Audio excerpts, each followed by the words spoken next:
Hey, it's time. It's Dr. Jen here. I am so excited to intro the podcast that Linsly is doing today. As you know, we are both in this crazy phase of life where we are having a lot of fun and a lot of challenge, and that we are in different places in different parts of the world at all times right now. So, to keep things on schedule and consistent for all of you, we have decided to take our own advice and block and tackle a little bit. So, this week, Linsly had the opportunity to sit down with a dear member of our community, Ashley, and talk about a lot of things. And at first, we thought it was going to be really focused on Ashley's new career and this idea of gathering and community. And I'm just going to give you a little preview. It takes a deep dive into things that I think are really, really top of mind for Linsly and I, which is starting a new career in your high half. Linsly and I are both in the midst of that. And what does that look like? And what tools do you need to do that? In addition to the career that Ashley has started as her second career, which is all about gathering and how what we might take for granted is really a powerful tool to connect us, a powerful tool for our longevity. And it was a great reminder for me. My husband and I used to entertain all the time, super casual. People were always in and out of our house. And that has fallen away and we miss that. And so to really recommit to connecting with people and just, again, don't let perfection get in the way of progress and just saying yes and connecting with those that we love. So I hope you enjoy this episode and I will see you after. Welcome to It's Time. We are so excited today to have Ashley Gould with us on this episode. We really wanted to get this conversation going with Ashley because she is such a great example of kind of bringing to practical execution the pillar that we talk about so often called community and connection. And so when Dr. Jen and I first got in this conversation, we were talking about working out and rest and nourishing, and all of that is important. But more and more the research comes out and it says, hey, it's about your connections in your community. And so Ashley came from a super high tech, legal background and then took a pause and said, I want to get into this pillar of community in a way that is not only a lifestyle and a business, but also just an amplification of what I'm doing in my day-to-day world. With that preamble, we're so excited to have you on, Ashley. And I'll take a pause and let you tell just a little bit of your story about how you got to where you are right Thank you, Linsly. It's so wonderful to be here. I love your podcast and everything that you are trying to do for women's health, both physical and mental. So I grew up in California with both my father and stepfather were lawyers. And I say I had very little imagination, didn't really know what I wanted to do when I graduated from college. And I decided to go to law school, which I absolutely loved and practiced for 20 years in corporate law, both at a big law firm and at multiple companies. And we moved our family during COVID from the Bay Area to Park City, Utah. And both my husband and I, who are both lawyers, decided we didn't want to take the bar here. And we were both sort of ready to do something different. And I really actually took a few years to really think about what I wanted to do. And my mom, when I was growing up, had a stationery and gift shop. And I feel like I combined that and her love of entertaining and this beautiful way she would welcome people into our home with everything that was going on. Our disconnection with COVID. And honestly, I think it's much broader than that. The last professional experience I had, there was just so little respect and so much animosity. And I felt like I really wanted to spend my time on this pillar that you're talking about, which is how do we increase human connection? And so I started a company called Ame Atendre, which is French for to take care of your soul. I love that so much. I feel like that is kind of the core of everything we all are trying to do is take care of your soul. Well, I always have said I have two boys and I've always said to them, like, you have to love yourself before you can love anybody else. And I think perhaps part of the problem is that we have become disconnected with ourselves through COVID and isolation and all of these societal issues that we've been dealing with. And if we're not connected with ourselves, then it makes it really hard to connect with others. And we just need human connection. Yes. Thrive on it. It makes us better. It makes us more complete and well. And so my company is focused on, we design our own products and we have them made in small batch production all over the world. They're just such beautiful works of art. and they're so accessible. Thank you. Yeah, the goal is sort of works of art for everyday life. So everything can go in the dishwasher, in the microwave, but we have crystal and glass and wood and leather and just beautiful materials, Yes. and with the goal of, being able to use them every day. And you have two of my favorite things, which are, they're small, but they're like, I feel like they're the sprinkles on top of the dinner or the a gathering, which are, the candles and the little napkins. Like I love all of the personality that lets you bring to a gathering. Well, I really appreciate that. And it's really been a labor of love. And the goal is to sort of set the table, so to speak, so that you can have all of the conversations, the easy ones, the hard ones, the joyful ones, the ones that are filled with grief and sorrow and disagreement, maybe most importantly. And so we also have a podcast called On the Table with Ashley, where we talk about, and you've been on my podcast, so everybody should listen to that episode. But the goal is to talk about things we don't always talk about. Yeah. So I think one of the reasons why Dr. Jen and I were so appreciative of you taking time with us is you exemplify kind of two things, this community gathering, which I want to get into some of the detail about how your platform makes that accessible for people when they're, busy, and we all are. And we have these like dreams of how we're going to be wonderful entertainers. And then we're like, I don't think I can even barbecue right now. So I'm out. I think one of the things you do that's so powerful is you make beauty and panache accessible. So I want to talk about that on one side, but I think the other side is that you exemplify the conversations we're having with so many women in midlife around repurposing. Just because you did your first 30 years or your first 20 years doing XYZ, we're all about being a catalyst for you to reimagine your high half, your decades ahead. And I think you embody that, to go from being an attorney in really challenging conditions like high tech, biotech, all this stuff that's happening in the Bay Area that we've all heard about, to saying, hey, I want to operate in this kind of a playing field. And I don't really know anything about e-commerce, but I'm going to learn it. I don't know about product design, but I'm going to learn it. Like, that's a huge commentary on what midlife women could be capable for. So with those two categories right now, you pick the one you want to pick up and dive in. Well, let's talk about gathering first. And I'll just share a few of the things that I've learned over my lifespan, but also through this chapter of my life, both with the company and the podcast. And I always ask a question at the end of every discussion, and that is, do you entertain in your home, and why or why not? And I've learned so much just from asking that one question. Yes.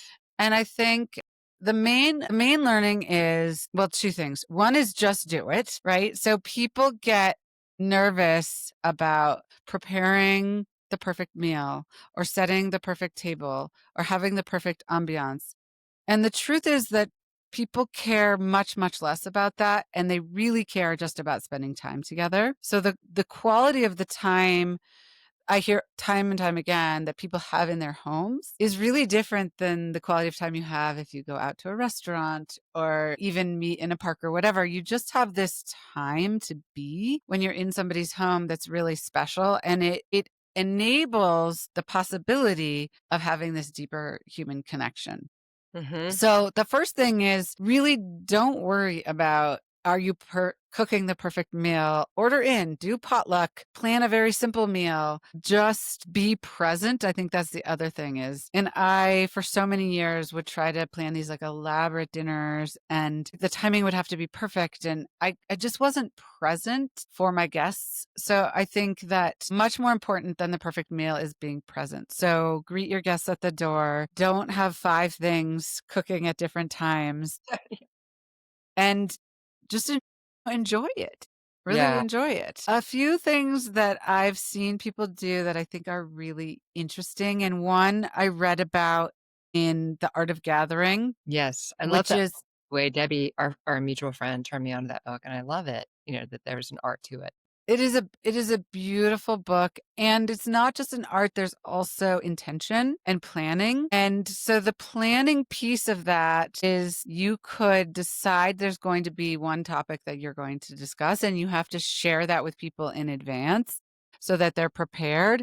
And it could be anything. It could be, share something that none of us would know about the 10-year-old you, or it could be tell us about something that really scares you in life, right? It could there's so many things you can choose. And then you will be surprised at what people are willing to share and how vulnerable that they're willing to be, especially if they have a little bit of advance notice. The other thing that I've seen work really well is, you can have like, there's these cards, and I can't remember the name of them, but I can get it to you after.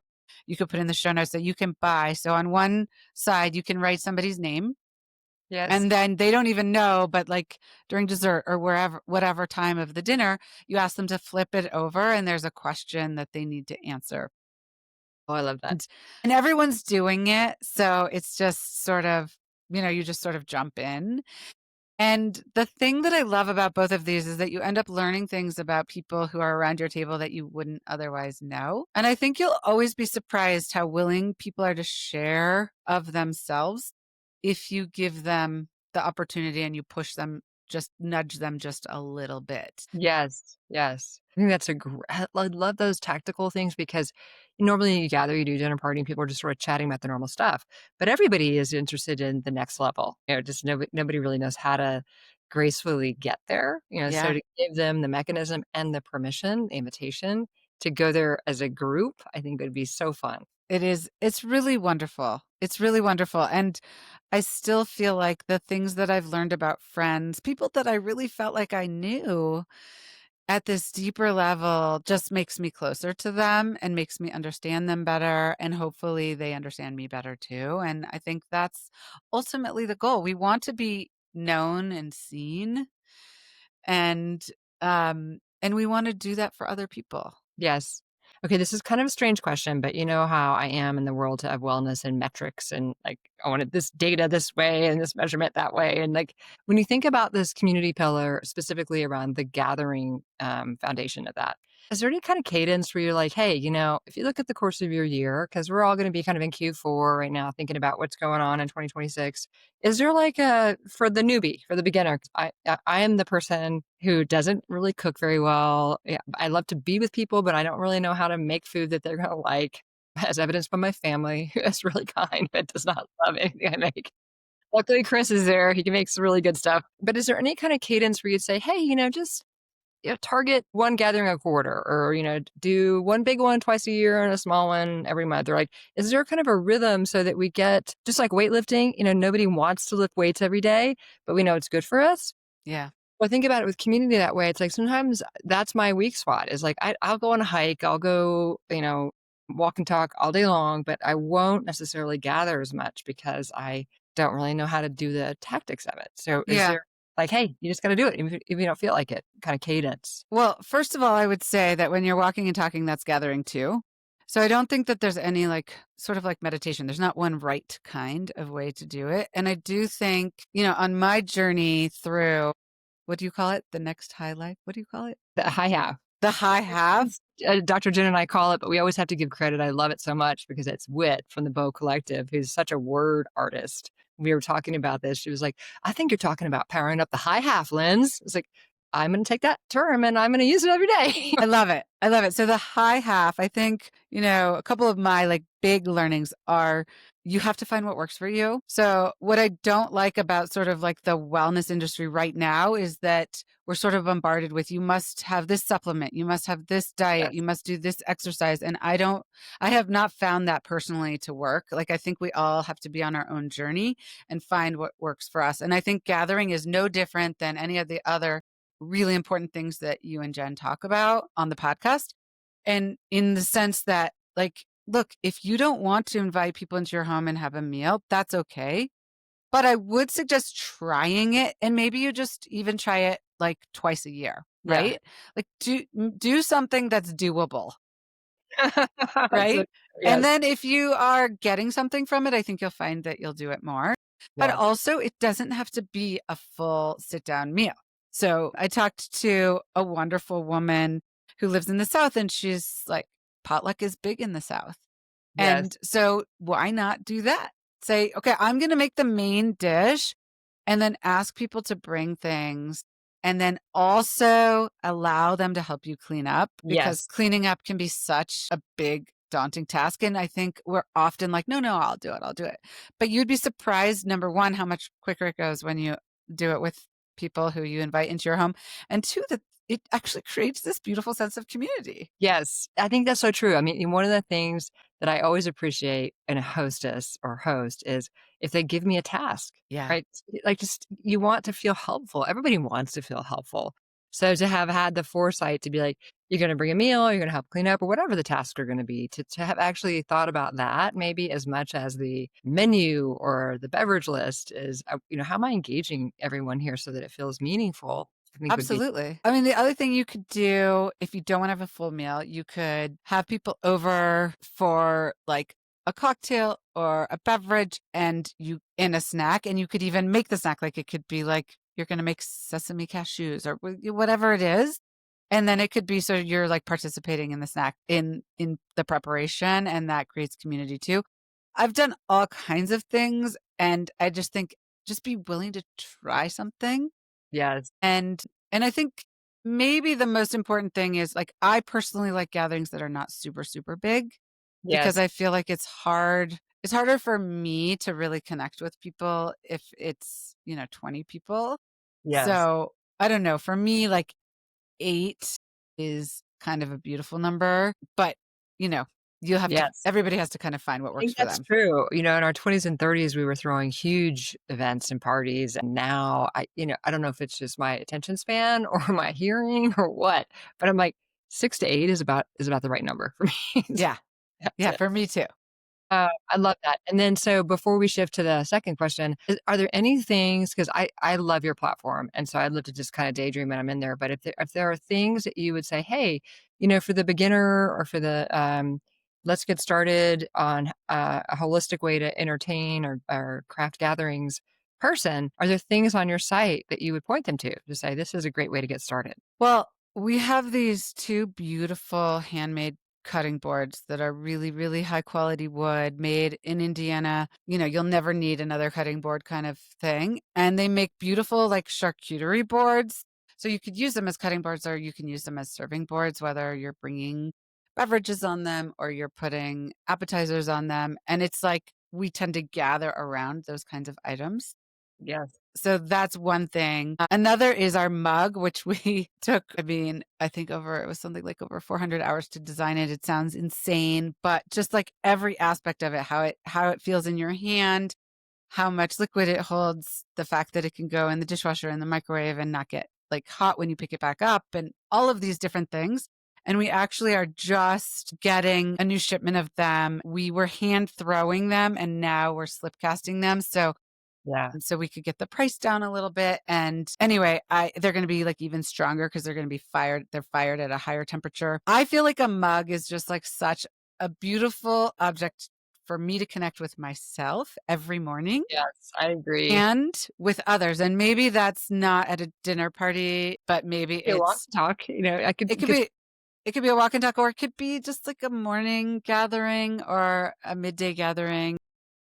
I yes. just find there's something beautiful about a mug. Yes, I love that. I love that. I guess I have a couple things in life that are a collector, not collectors, but like I always love to find them. So mugs is one, so I can't wait to get Hmm. them. Socks that entertain me are another. Cowboy boots, sunglasses, and dish racks. Like all of those just bring because you interact with those Yeah. all day in different contexts. And so the idea of a mug that just brings you calm and peace, that lights up my heart. So I appreciate that. And then I'm gonna love knowing that it was 400 hours of engagement, to find Yeah. this. Thank you for And that.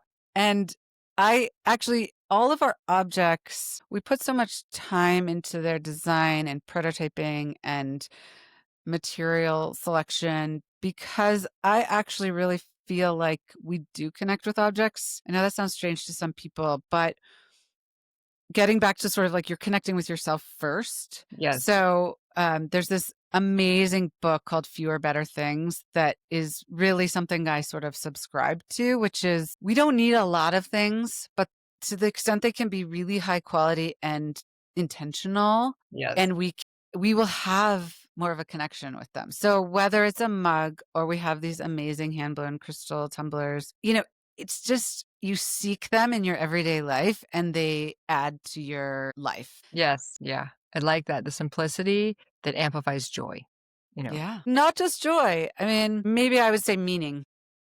Okay. Because Yeah. one of the things I really feel like we don't actually talk with others enough about grief and sorrow and frustration, anxiety, we feel all of the spectrum of emotions in our lives, Yes. and we should talk about all of them, and we should be get comfortable being uncomfortable talking about them with other people. Yeah. I think that is a great thing to have on invitation in a community that is at the same water level there, to be receptive. Because I think most people are, but the invitation to go there is rare because it's more of the external facing conversation. Yeah, and I feel like if you think back on your life, it's those difficult times that really make you grow, and the ability to process and share those with others makes you heals you and allows you to know people in a deeper way, which is I think really what community is about. I love that. Okay, well, I'm going to shift in more to the tactical side, which is the recalibrating what you wanted to spend your work time on in midlife. Like, so, two parts of the question. One is, how did you go through the reflection process? Because many of us are navigating it, and I would agree. Like for me, it took a couple years. It wasn't like this is like a month-long project, right? It's like there's a couple years of stages, and I won't preload what my perspective is on that, but I'd love to hear your thought on that. And then I think what it would be just fun is sort of the nuts and bolts tactics of if you decide to come into this world of product design and building and e-commerce, here's some things you've learned. Yeah. This is a little more esoteric and one's a little more tactical. Yeah. Well, the first part, I think for me, required a lot of introspection and a lot of work on myself, like processing, the 20 years I was a lawyer and what did I love and not love about that? What did I feel like I wanted to take into my high half? And where did I feel like I could add value? And I think that and I've said this before, like I think it is really a privilege to have the time and space to do that. Yes. And it was very hard, Yes. honestly, because I really had to sort of look at myself and what am I good at? What am I maybe not good at? What was I good at in the first half of my life that I'm not going to be as good at in the second half of my life because things change. My Yes. energy has changed. My what I care about has changed. So many things Yes. change. Yes. And then what did I feel like where did I feel like I could contribute? And so it was, that's why it took a lot of time and it wasn't linear. And as I think life is not linear. So I had to sort of think, pause, reflect, think, pause, reflect to sort of get to the space where I felt like this is what I want to do. Yeah. Yeah. I think that's such a kind of an honest encouragement for people because I do feel like, we all did something to some degree well to get where we are now, wherever now is. There was a set of activities and skill sets that you deployed that got you here. And so part of it is like that honest assessment of like, do I even want to do those skill sets anymore? Am I capable of doing them at the level I was anymore? And do I think they're valuable? If value, the metric for value has changed, so its meaning or its purpose or its impact or maybe it's some financial, but a different weighting on those things. All of that is a personal inventory that takes time and is iterative, right? It's not like, oh, okay, check the box, I figured it out. It's like, okay, look at it again every whatever that is, 12 months or 24 months, because we will continue to be iterating and to some degree, maybe at a faster pace in this high half than we did in the first half, because the first half was a more predictably articulated script that we all followed. And this high half is new terrain for everyone. And I feel like you hear stories about people who retire and they go into depression. Oh, yeah. And I feel like I didn't really realize it at the time, but now looking back, I think I was experiencing a bit of depression, figuring out like, who is this new person? What am I going to be doing? And I think that the reason that people go into depression when they retire and or when you're trying to figure out what comes next is because we have this idea of who we are. And that idea oftentimes is defined by our job and what we do for work, whether it's in the house or outside of the house. And when we have a shift in that, like our kids go off to college or we want to change our career, you really have to reassess who you are. Yes. Yes. And Yes. that is not easy. It's not easy, and I think what you're surfacing there that's even kinda underlying that is you start to decouple from how I get value is not from external, right? There's, like, either inherent value or it's internal, and it's very different than Chris and I used to describe it when he and I were moving here. It's like what's different and what's so lovely about Park City versus maybe other environments is, like, there's not the cocktail conversation, like, "What do you do for a living?" Like, that was part of what you do for the first 20 or 30 years, and then you come to Park City, super grateful that that happened for us, but it's not the first question because we're in a different context. It's more like, are you powder skier? Are you a snowboarder? Are you what? And so it's just you don't it's still an external conversation, but it's not as value connected as your job has been for decades, and it helps you kinda unhook from that, but I think your observation then it's like you reassign not only who you are, but how you assess importance or relevance in a Yeah. different framework. Well, and I feel like in the first half of life, personally, and I think this is true for many people, I was really focused on family and career. I'm still very focused on family, but on building a family. So having children, raising my children, and not that I'm not raising them now, but as teenagers Yeah. and young adults, it's a very different kind of raising them, I would Yes. say.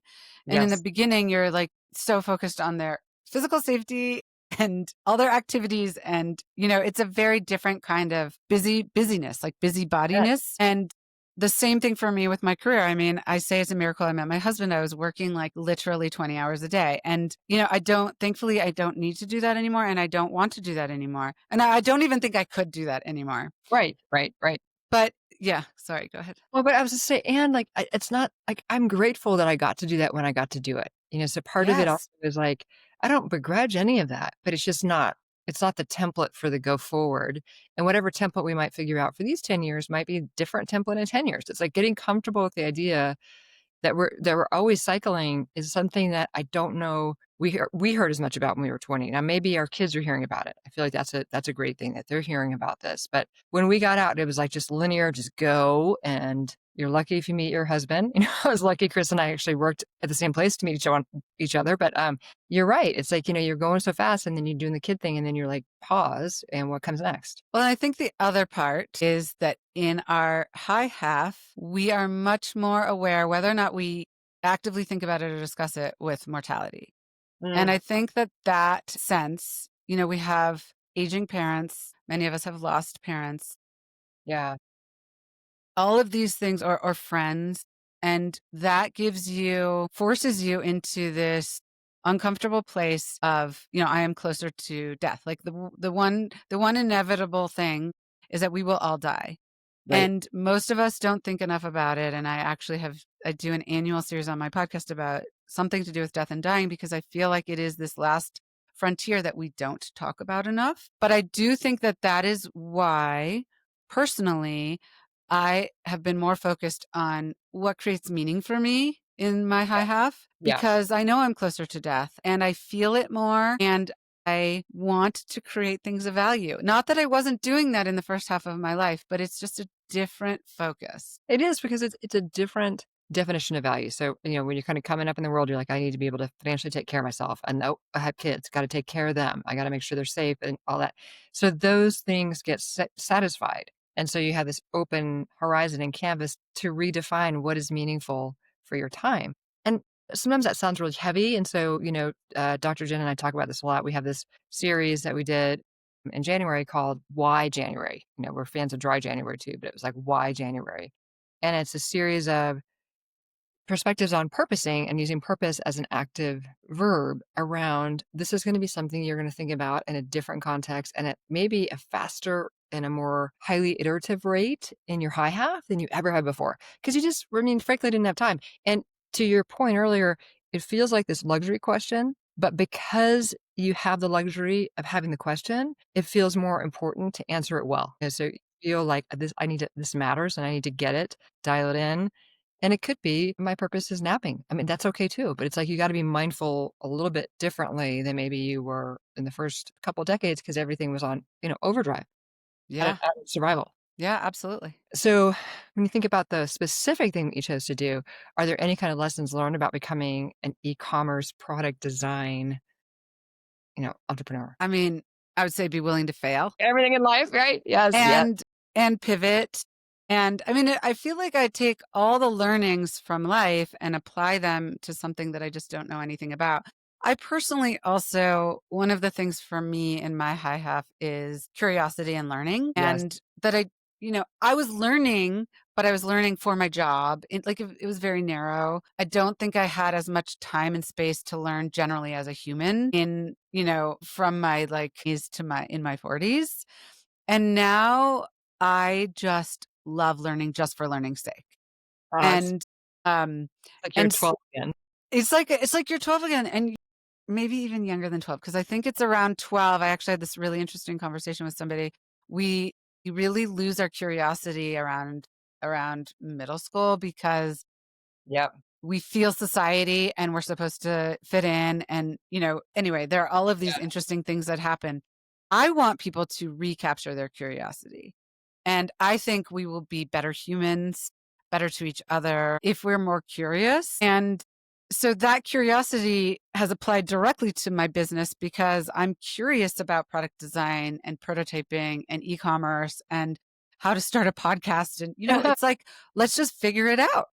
And we're going to fail, and then we're going to get back up and we're going to try something different. And that is what life is, right? I mean, life doesn't always go the way you want it to go, but Yes. you keep going, and then something beautiful is around the corner that you didn't even know was there. Yes. Yes. So I would say that, like, embracing that curiosity, learning, and failure. Yeah. I love that. Well, we have two questions that we always want to leave time for. And then at the very end, I want to make sure we're super clear about how people find you, because I have a Okay. feeling people are going to want to. Okay. So one is, if you think about, all right, I'm kind of in this cohort, and it's a big cohort, like we call it 40 to 65, like midlife, for midlife women, kind of the top three things I might put on offer to help their thrival. What might those three things be? First, I would say physically be willing to change with your body. Like, we are changing. What I could do, I used to run marathons. Well, I have bone spurs in my big toes. I can't run anymore at all. So I started doing CrossFit. So what can you do, right? What you can't do certain things, but you can keep doing things. I love that. Yeah. So whether it's nutrition, movement, sleep, listen to your body and be okay with the changes. Yeah. So find your new way. Spiritually and emotionally, I would say I read this amazing book called From Strength to Strength by Arthur Brooks. And it's really talking about how to find meaning in the second half of your life. And in the book, he recounts the story of Thomas Aquinas's rejection of worldly goods. This is back in the 1200s. He was talking about idols, and it was defined as a belief in God. How does an attachment to an idol create an unhealthy attachment that keeps you from satisfaction? And the four idols are money, power, pleasure, and honor. Mm. And so in this period of time when I was figuring out what did I want to do, one of the things that I really struggled with and eventually came to, that for me, that idol was honor. I was always driven by honor, and I felt like I really needed people to think well of me. And so when that didn't happen in my last professional job, and there was a lot of animosity, it was really painful for me personally. So I had to do all this work to figure out why is that my idol? How do I get that to not be my idol Mm-hmm. and move through it? And Yes. in doing that, I mean, number one, I've just had so much healing and peace from it. And it also has helped me, I think, thrive in my high half. So I Yeah. would say be honest with yourself. What is your idol? Money, power, pleasure, or honor? Mm-hmm. Really do a lot of thinking, why and how can you change that so that it is not controlling you, Mm-hmm. and it will really grant you so much freedom. I'm not sure I have just one. I might have all four. I'm not sure.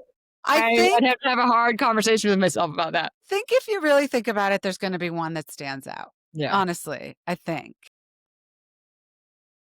I feel like that's just such a beautiful exercise and everybody should do it. And then the last one I would say is, and this is just about hopefully in our high half, we are coming into who we are and we are comfortable with it. So say yes to what you want to say yes to, say no to what you don't want to do. And that's, even in my 50s, that's harder than it should be.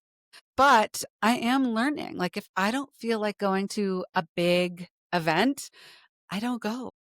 Yeah, because you need to recharge. You gotta do whatever it is that is Yeah. called. Yeah. And, think less about how will somebody else react and think more about like, how does it serve you? Yes. I think one of the great kind of pieces of advice I got was, actually, no one's thinking about you. They're all thinking about themselves. Really, they're not thinking about you that much. So you're thinking about they're thinking about you, but they're really not. I think that there's this quote, I think it's Eleanor Roosevelt, and it's something like, other people's opinion of me is none of my business. And it's I sort of love the that. same thing. And I remember when my first son was born, he cried for 3 months. I mean, cried straight for 3 months. And I remember walking down the street with him thinking, everybody is staring at me. I'm such a bad mother. And now I'm like, nobody cared. Like everybody's living their own life. But Everybody's in their that own head. is a lesson that it takes a long time to learn. It does. It does. Oh, I love those. I love those. Okay, so the last question would be, is there anything that you have a question about around midlife or stuff that Dr. Jen and I talk about that we can answer because you think it's relevant to people who are in conversation with you? I feel like supplements is a big one. So I feel Ye like when I was growing up, people were not taking supplements. And now every conversation is about what supplements are you taking and why and what are they doing for you? And I feel like you guys could do like a deep dive into Yes. supplements. And I wish, like, my goal would be that there's some sort of like blood test or other kind of test like that you could do at home, like a prick or something, where you could see if a supplement that you're taking is actually making a difference for you. I don't know if there's anything like that on the horizon, but I feel Yeah. like we have overcorrected towards too many. And I would love to hear more about finding the right balance there. Block and tackle. Yeah.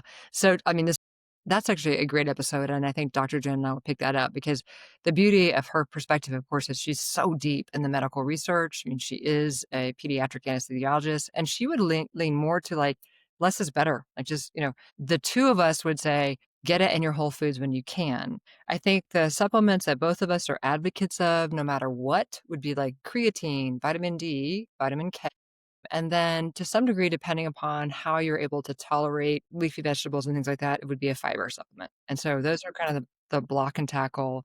And then the rest of it is just, what works for you. Like, for example, we both care a ton about heart health. And so Jen is an expert on statins and how to make that work no matter what is going on with your different cholesterol levels. I've been experimenting with berberine and I've had a really positive reaction to it. When she experimented with it, no change. And so a little bit of it is like N of one, you're your own lab. So there's another tranche of supplements that we'd put out there to say, if it works for you, like your biomarker or your biometric test, like great. But if it doesn't, it's a waste of your money. And then the third tranche that I think both of us consider in some different elements are things that are just insurance policies. Not going to see anything change, but the one I would put in that category for me is something I take for osteoporosis, which supposedly changes the needle. And I've seen a little bit of a tick in bone density. And so it's an insurance policy more than anything else. And so you got to decide in your own time. It takes time to swallow these pills. So I'm like, it's not just the money. It's like, it takes time to choke these things back. And the time money equation, what do you want to impact? Which goal? And how many variants do you want to play with? But there are those block and tackle ones like the creatine, vitamin D, vitamin K, omegas if you're not eating seafood, that we would just say, yeah, they're worth your time. Yeah. And I feel like I have been like dialing it down a little bit. And maybe that's also so I can try to ascertain if there is an impact. Yeah. Yeah. And it's a commitment to testing. Like, you know, and there are all these different ways to test, but it is a commitment to going, okay, I'm going to give it 90 days. And then if I don't see it in the metric that I wanted to move, I'm going to be fine letting it go. You know, Yeah. it's just is what it is. But, there are, if you think even in the insurance policy, that might be the creatine as an example. It's super easy. It's not expensive. It has zero taste. It's like very easy and a ton of research around brain health, muscle building, which we know is the biggest challenge as we get older, and bone health. So, okay, insurance policy. I won't know for 30 years, but Yeah. I'll take it, So, yeah. Ah, I love having you with us, Ashley. Okay, tell me where people can find you because I know they're going to want to. Amazing. Yeah. So we are online at www.ameatendre, which is AMEATENDRE.com. And the podcast is called On the Table with Ashley, which you can get anywhere you listen to podcasts. Yeah. And the other thing that I'll just say is we love hearing from people, whether it's like, this is a product I would love to be redesigned and why. Yes.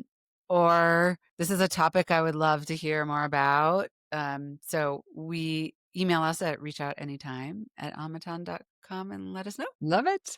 Well, thank you. Thank you so much for being with us. I think we're going to have you back again when Dr. Jen can be on as well. But this is a great starter. Thank you so much. It's such a pleasure to be with you. Awesome. Take care. Thank you, Linsly. Thank you, Ashley. That was amazing. And I don't have the opportunity to sit back and listen to a lot of our podcasts and then reflect before they go live. And this was really special for me to be able to sit and listen and then come back and do this closing. And so, Ashley, thank you for taking us through your journey from being, this high pressure lawyer to repurposing your career to really strengthen how we gather and not only creating an e-commerce business, but also just reminding us of the importance of breaking bread together, spending time together, and making space for happy conversations. I really appreciate how you brought grief and trauma and kind of talking about the future into the conversation. I think that's something that we forget sometimes is really important to have discussions about. I took some notes. I really, really liked your key points, which is be willing to fail. And I think, I tend to talk about that a lot, and Linz and I talk about that a lot. And it's not really a failure if you've learned and you can pivot and continue to move forward. And so that is part of this opportunity we have in our high half to try some new things. And whether that is a second career, whether that is a new way of caring for yourself, it's all opportunity. I also loved say yes to what you want and say no to what you don't want. And that sounds so easy, but we all know that that is a skill that takes practice and development and confidence. And so, again, thank you for your time. Please check Ashley's podcast out, On the Table with Ashley. Please check out her website, and we look forward to seeing you next time. Take care.